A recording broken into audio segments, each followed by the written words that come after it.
Free tiny libraries are popping up in neighborhoods all over BC, often built and donated by locals. An 87-year-old woman gifted one to her community just this week. But yesterday, someone took a saw and cut her tiny library down. CTV's Shannon Patterson now on how her neighbors are coming together to make sure the senior's legacy lives on. Just 2 days after this tiny library went up in Mount Pleasant, someone cut it down. My heart, I can't tell you, I was so emotional because I know how much she's put into this. She is Carol Berman's longtime friend Gisela, who's lived in this neighborhood for over 30 years. And she said, wouldn't it be wonderful if I had a tiny library of my own?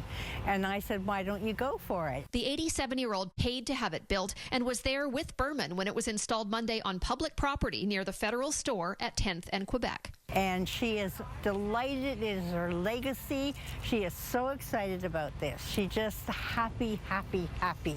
But Wednesday morning, it was found like this, cut down, the base removed with a note attached that read, Federal Store, put this on your own property. Did it surprise you that somebody did that?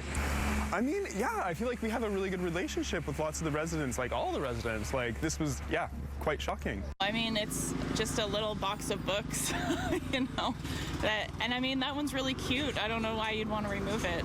Berman agonized over how to tell Gisela. I went last night to her apartment and I had to tell her, and it was heartbreaking, her response.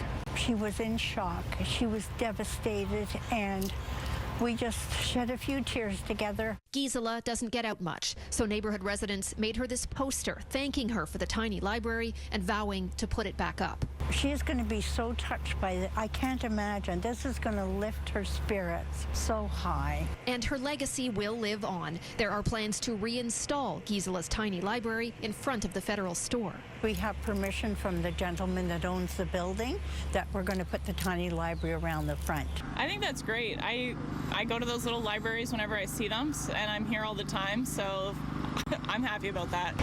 That's all Gisela wanted, free books for everyone in the community she calls home. Shannon Patterson, CTV News, Vancouver.